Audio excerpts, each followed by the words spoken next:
the American people.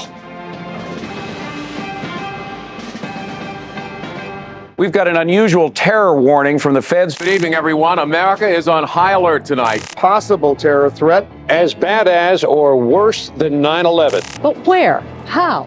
एक ऐसी documentary जिसे बैन कर दिया गया। क्यों? क्योंकि इसमें वो सच था जो सत्ता को डराता है, वो कड़वे तथ्य जो साफ साफ बताते हैं कि कैसे आतंकवाद की जमीन पर सत्ता की फसल लहलाई जाती है।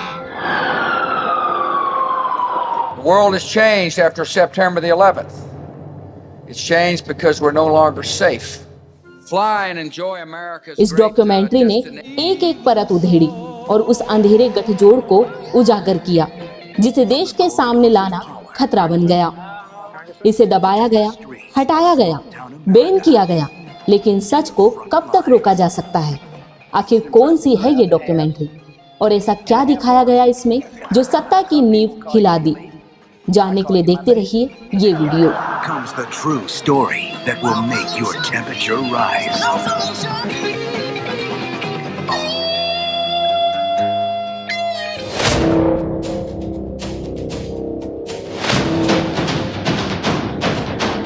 1993 के मुंबई धमाकों से लेकर 26/11 और फिर हाल में हुए उरी, पुलवामा और पहलगाम हमलों तक हर आतंकी हमले में आंकड़े बदलते हैं, लेकिन दर्द वही रहता है। ये दर्द सिर्फ भारत का नहीं, न्यूयॉर्क, मैड्रिड, बाली, ओक्लाहोमा जैसे शहर भी इसी आतंकवाद की पीड़ा से गुजरे हैं।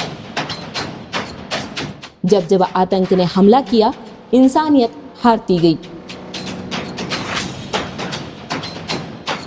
ग्लोबल टेररिज्म इंडेक्स 2024 के मुताबिक 2023 में आतंकवाद से मौतों में 22% की बढ़त हुई, 8,352 जाने गई। लेकिन ये आंकड़े सिर्फ संख्याएं नहीं हैं। क्या सरकारें वाकई आतंकवाद नहीं रोक सकती या फिर रोकना नहीं चाहती? क्या हमारी सुरक्षा व्यवस्था इतनी कमजोर है या फिर जानबूझकर लचर बनाई जा रही है? क्या आतंकवाद के खिलाफ जंग सिर्फ वोट बैंक के लिए एक नाटक है?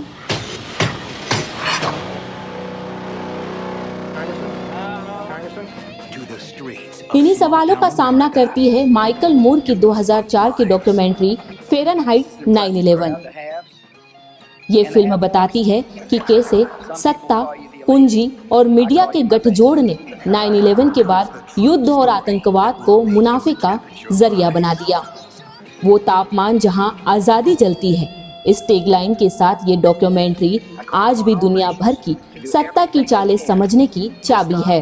2004 में रिलीज हुई ये फिल्म उस वक्त आई जब अमेरिका इराक युद्ध में फंसा था और बुश चुनाव लड़ रहे थे।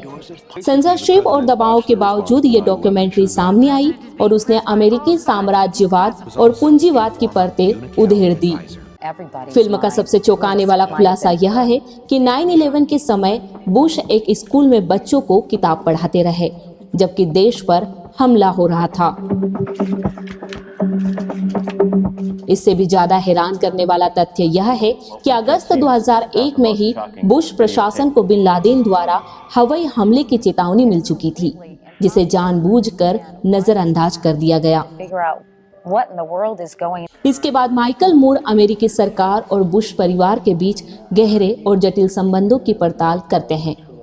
वह यह भी उजागर करते हैं कि किस तरह बिन लादेन परिवार, सऊदी अरब सरकार और तालिबान के साथ अमेरिकी सत्ता तंत्र के आर्थिक और राजनीतिक रिश्ते वर्षों से जुड़े रहे हैं।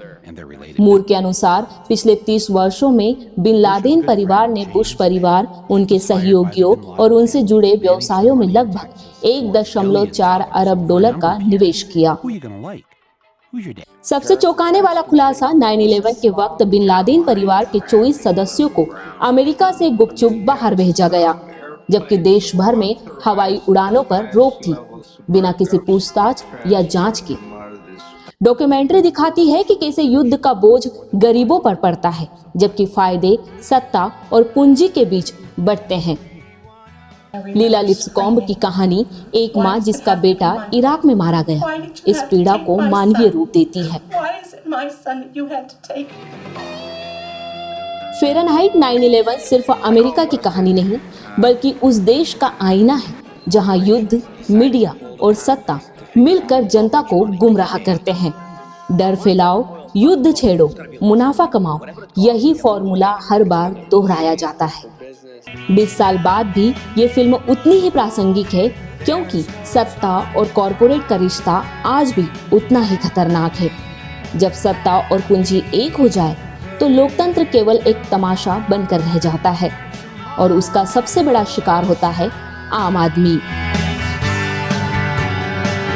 लोकस्वामी मोज़ो के लिए मिसबा खान की खास रिपोर्ट।